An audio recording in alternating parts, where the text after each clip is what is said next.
My name is Julinda. I'm a motivational speaker. I'm also a poet, and I'm here to entertain you tonight for Black History Month. So, again, this poem is for the women, for the ladies who bust their rumps to make it happen. You hear me? So, y'all need to give yourself props and affirmations. We'll talk about that too. So, this one's called The Beauty of a Woman. The beauty of a woman is so unique. She is able to rock to many beats. Beauty is not all that a woman exemplifies, but to be able to handle herself in most circumstances and not glorify. She doesn't brag about the hard work she does, taking care of her kids and her man too, cook dinner and a job, and some of y'all is in school. Beauty is not skin deep, it's in its walk and talk too, because self confidence has to count to get through.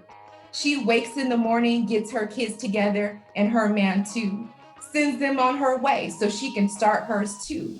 Oh, and yes, she carries some weight in the boardroom. Then she gets through her day, and then she has to start again when she gets her kids. Onto the house she goes. Inside, she changes her clothes.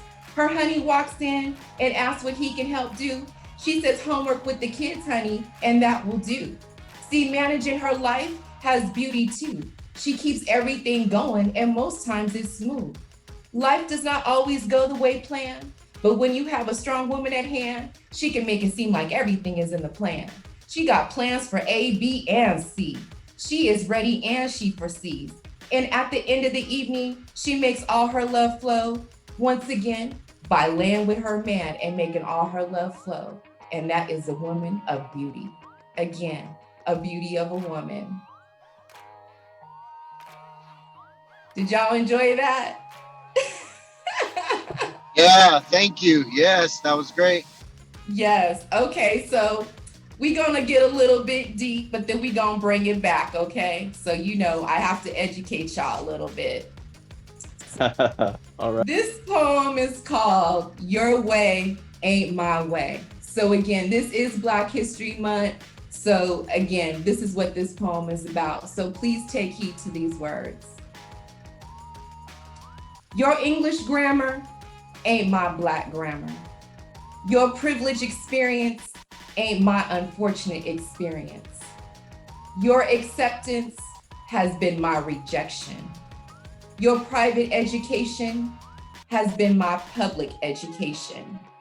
Your passed down financial gain has been financial discrimination. Your perception of the world, it ain't mine. White people have no idea what it is to be Black in America. My ancestors were brought here in chains. Blacks lost their language and their customs.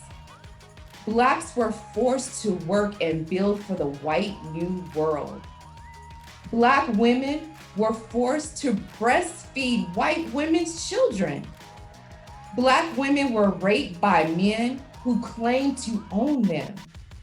Black men were beaten and displayed. Blacks had no freedom to live on the home of the free. Men and women were forced with beatings, death, and rape to work the land of the white man. Education denied for Blacks. But then times began to change. No slavery. Jim Crow laws set in. No Blacks, it said, at the employment lines. No Blacks at the schoolhouse. No Blacks at the nearest restaurant.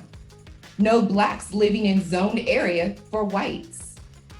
Whites have no idea what it is to be Black in America. To this day, you can get stopped by the police for no other reason but for being Black. Or while shopping in a store, you get more stares than help. Some may wonder if you're gonna steal something. Whites have no idea, or they choose to be blind. Blacks are charged higher interest rates when taking out a loan.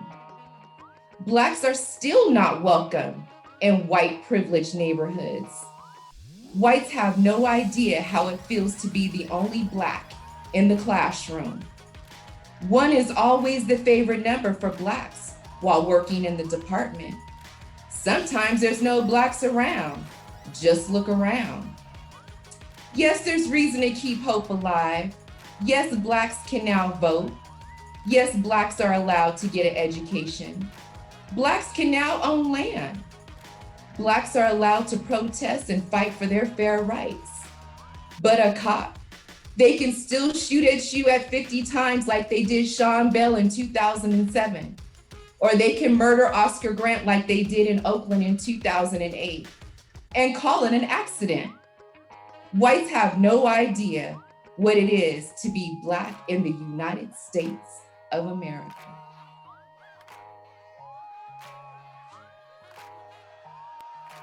Yay. I'm doing the ASL clap. That's what I do. Yes. Everyone, if you can do that for clapping, that's the new Zoom thing. Yes. Do you have another? Do you have another one?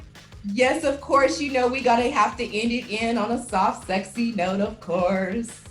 So, all right. here's your poem called Thick. You know, so I always say to you ladies out there who got a little extra something on you, embrace it. And fellas, she will keep you warm at night while you playing, okay? So this poem is called Thick. So shout out to all my ladies out there who can wear it well, okay? So thick. Thick is me, at least that's what they tell me. No, baby, you ain't fat at all. I like the round booty and big thighs and all. Whoever told you it's fat, lie. Cause I like the shape of your behind, and you're fine too. See, some like I'm small or even skinny. But see, my man, he likes plenty. And plenty of me makes my man hungry. And full is what he gets from all of this. Cause thick is what I am, thick is what I be. Trust me, my man can't get enough of me. He kisses me up and down. Oh, and yes, he has to do a lot to make his rounds. Cause thick is what I am, thick is what I be. He sucks my toes all around. He tickles my spine up and down. Cause thick is what I am, thick is what I be. Trust me, my man, he loves this thick chocolate Hershey.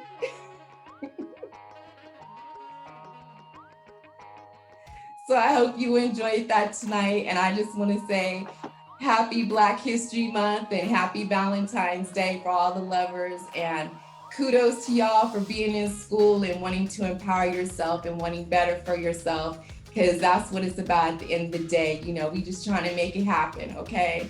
So have a beautiful evening. Amen. For having me. Before we let you go, I want to give people a chance to ask questions. I put Julinda's website into the chat, speakforimpact.com. And just to give a little background, I've known subscribers for my YouTube channel, and I need some likes. I got a little something for everybody. I got something for your grandmama. I got something for the sexy. I got something for everybody. I'll put your YouTube channel in there too. Let's see here. Okay, put it in there. It's in the YouTube channel. So if you guys have any questions for Julinda, please put them in the chat. Anything about motivation, school, life, etc. I'm sure you have answers for all levels. And I've known Julinda many, many years now. And so I've had the benefit of being able to see her at work. We used to work literally 6-7 feet away from each other. And so now Julinda is probably too expensive for me to afford. I used to have all that advice for free and all that great energy for free. Now, I don't know if I could afford you now. I'm kidding somewhat. But yeah, talk a little bit about just kind of, I know in school for people, motivation, getting that from within, I think, is a challenge. I know it's a challenge for me. And a lot of people procrastinate on work, and they're busy. So talk a little bit about where do we get that motivation from to just keep the eyes on the prize?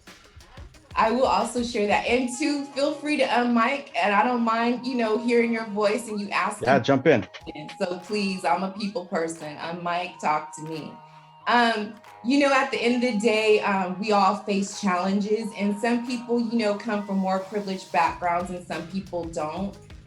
So for me, I just feel like I didn't have a choice because I'm former foster youth, and I come from San Jose pretty much. I attended 4 high schools. And so I didn't have any fallback. I didn't have a mom or dad to fall back on. Thank God I believe in a higher power. I believe in something greater than myself. So, I pray, even though, I be messing up in between. But at the same time, that's where it comes from. I knew all I had was myself and my faith, and I knew I wanted something better. But even though I didn't know how I was gonna make it happen, it happened. All you gotta do is put one foot in front of the other. I first had my first son when I was 19 years old, but we persevered, and he's amazing now. He'll be 31 this month, and he lives in Denmark. He has a master's degree. He's done well for himself.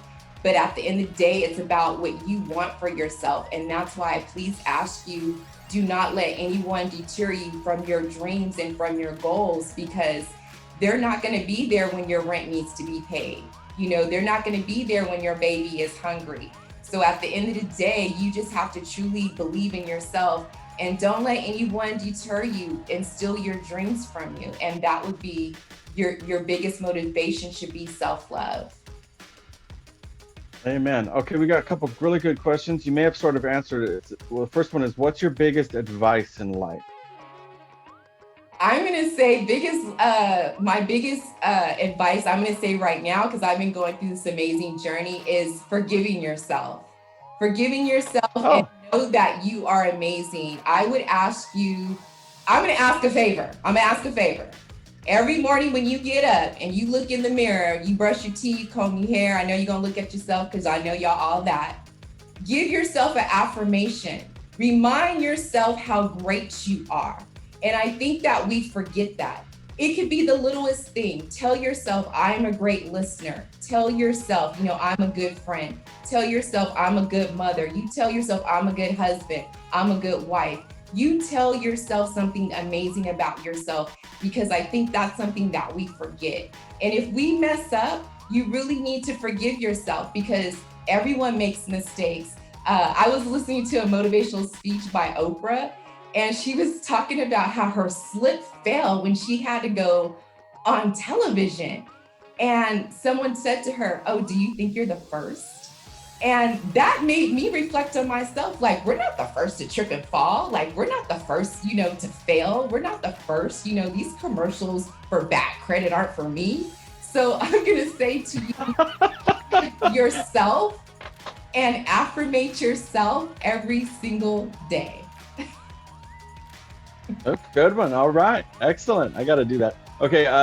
The next question. There are total 2 Black people in my workspace. I don't know how big the workspace is. If the person can chime in, maybe give more context. How do you deal with being the only woman, and the notion that our strength and determination is seen more often as aggressive and angry, which is a huge problem. Can be a huge problem. Honey, you've touched on something very close to home to me. That's something, I struggle with too as a professional, because I have to advise administrators and faculty members. And though I have a master's degree, I'm not in the same category as them, or they don't see me as the same level as them. So I'm constantly fighting for that. And unfortunately, if you heard my poem, that's just something that we have to go through as people. For myself, I different things. I've tried to step back and be silent, but that doesn't help. I've tried to speak up. It depends, on who's receiving it. So that is something that is always challenging when you are the only one and you are seen as the angry Black woman. And that title was given to us, of course, by a man. And I'm going to assume, a white man. Which most of our labels are given to each person is generally by a white party, where most groups don't give those labels to themselves, right? So that's something that we constantly have to educate people around us, and it's an ongoing fight. So you are not alone. I'm also in the fight with you. And 2, I work in education, but it's all around us. It's all around us, because we're human beings, and we as human beings, we're not perfect. We're always working on ourselves to improve. And that's the biggest thing right now for you. I can say that might be an opening for you. If you're having some challenges at work, that might be an opening for that diversity conversation, diversity training. So I'm going to tell you something about myself. I do not like to complain. I believe that there is a solution for everything. So if you are feeling some type of way, I would suggest you write down how you're feeling, because I believe in journaling, but there's always a solution. And you can go to a supervisor, you can go to human resources. There's places you can go, but I'm going to tell you that it's going to be an ongoing struggle and it's going to be an ongoing fight. And that's just for all of us Black in the United States of America. Thank you so much. Yeah, the person said there was over 100 people in their workspace and there's 2 Black people total, which is common in corporations everywhere in the United States, California, whatever. But thank you, excellent. I wanted to touch upon something. You touched upon finances in that first poem, and I'm putting together a unit. It's not ready yet, but it's based on a study. Social Security Administration came out with statistics this summer that by the year 2053, everyone listen, the year 2053, Black wealth will be at 0. Okay? In 30 years, median Black wealth is going down. And there's reasons for that. Latino wealth will be at 0 in 2073. So Latinos are behind that.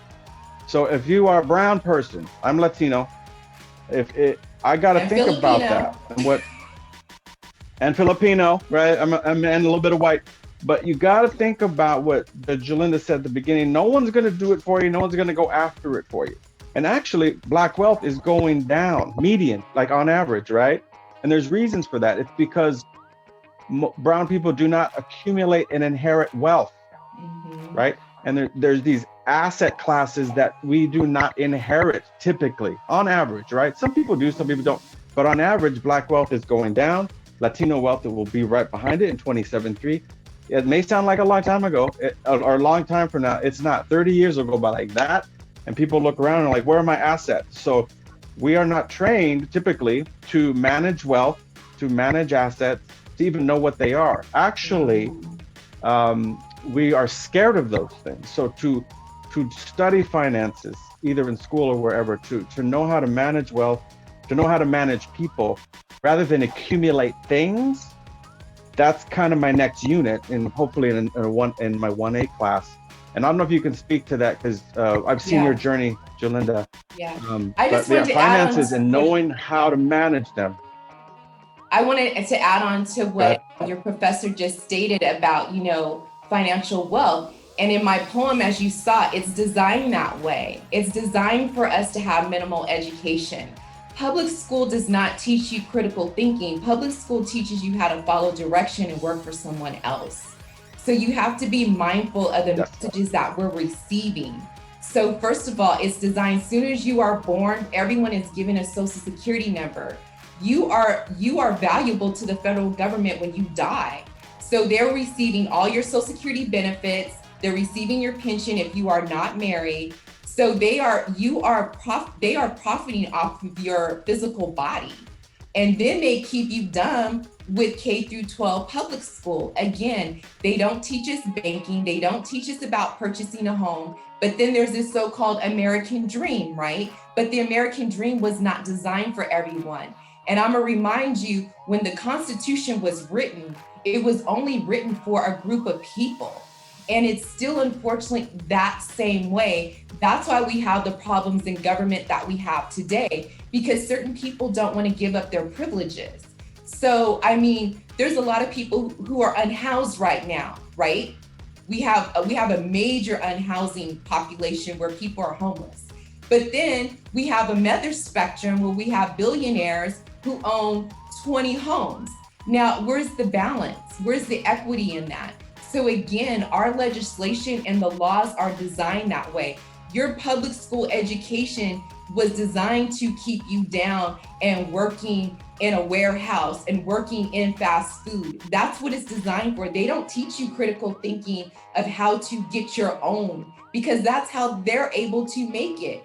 Someone has created their own, and they own their own trademark, they own their own label, they own their own name, and we rush to go buy it. I'm not one of those people. I'm sorry. I'm rocking my own shirt right now. Okay. I sell them for $40. So off top, I want my own. And this is the sad part.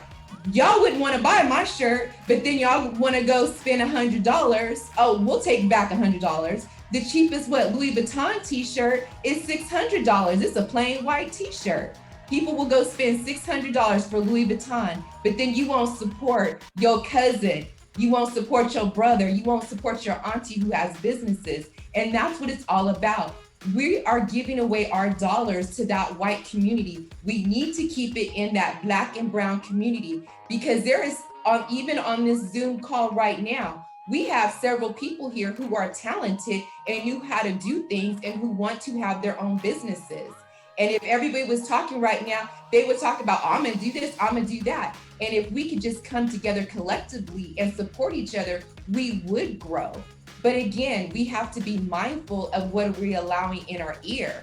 Just like with the music industry, the rap industry, that's all owned by the white man. They're the ones who are having our brothers discard our women. You know what I'm saying? So the message is not even coming from us.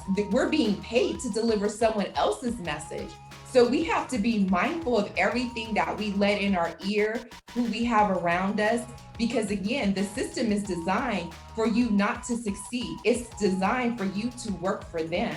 So you have to take all your creative energy and your critical thinking skills and develop your own, so you can have that financial wealth. You can purchase a home, you can leave life insurance, we can learn about more 401ks, we can learn about different types of saving options where you can get money now and earn more interest than what they're offering you.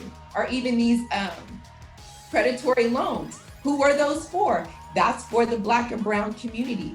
Predatory loans, the check cashing places, going to the liquor store, all those type of things. Those are not designed for the white man. Those are designed for the Black and brown. The white man's behind it, getting all that interest off of us. So we need to be mindful about the daily decisions. We need to be mindful about how much we spend, so we can keep it in check. Okay, Julinda, there's a couple for our kids. Couple good comments coming through. We really need to push financial education. Yes, we do need to push financial education. Financial literacy is so important. Reading and writing. That's why English classes, math classes, it's not, it feels disembodied, but it's really important to be able to control know how to read financial documents, et cetera, et cetera. The power of asset classes like stocks and real estate are key to growing a passive income portfolio. Yes, George S. Yes. I love George. Those words, to some people, you got to learn how to do that. And studying that on your own and with other people, make it fun. Someone wrote here, The Color of Law is a great book that tells how the home market is made to fail people of color. Interesting. It sounds like a good read. Our kids will be better off than we were, right? Depends on which kids. As I said, by 2053, Black wealth will be at zero, net zero. That should shock Black people. And what's the reason? Social Security Administration put out the report in August. You can look it up. It's because Black wealth does not accumulate over time through inheritance, because they've been kept out for so long. It doesn't mean that you won't meet someone of color that has done well. This is a statistical average. So you gotta pay attention. Well, what are the mechanisms? Why does that happen? And I think, who was that? George said it right on the dot. Asset classes like stocks and real estate, those are called risk assets. You got to learn about them. You can't just go crazy with them. But those are the things that you think about giving to your children and your children's children. And that's the accumulation that builds wealth, right? And that's what we're talking about, what Julinda's talking a little bit. And college is a great way to start building the critical thinking to be able to manage that kind of stuff. Okay. Yeah. Where can I buy your shirt? I put Speak for Impact. I put your website there. And then someone says here, financial literacy is not taught often in Black communities. Wow, this got really intense really quickly, but I love it. I'm putting Can that I just give unit one shout together out? as we Can I give one speak. shout out to a resource? So Yeah. at San Jose City College, we have Spark Point. And I would suggest all of you get in touch with Spark Point. They personally helped me. Spark Point is through United Way. And they offer, yes, they offer many financial services, and they can help you with financial understanding, financial literacy, and they offer different other programs. And I will say personally, we invited them to speak to our staff, and people who own homes even learn something new. And myself, they helped me get on track with my credit. When I first started off with them, I had bad credit, and now I can honestly say I have good credit. And it was because they helped me understand, interest rate and high interest. And that's too, I learned about predatory lending. The person who assisted me, she was shocked at knowing that one of my interest rates were on the credit card. So then I did my homework and Googled it. Come to find out, this particular company is a predatory company for people who have bad credit. So they're allowed to charge 30+% in interest rates. So we need to be mindful of the situations we get ourselves into so we can be in good standing and take advantage of opportunities that the United States does offer us. Amen, amen. And all that information is out there. It's available. It's just that we can come from families, we can come from a class where that information just doesn't get to it, and we don't have an uncle or an auntie or someone that is in that. My realtor, and actually my really good friend, he's my mentor, Jorge. He's a Mexican guy here in Oakland, and he's my mentor now on terms of learning about real estate. So, and he's none of my uncles, none of my family taught me about this stuff. I'm learning it now at the age I'm at, but it's never too late to learn. Just keep learning and being inspired. Keep learning. All right, you used up so much of our time, but to be honest, I loved it. It's all right. I hope So, that you have me back again. Thank you. Have a great evening.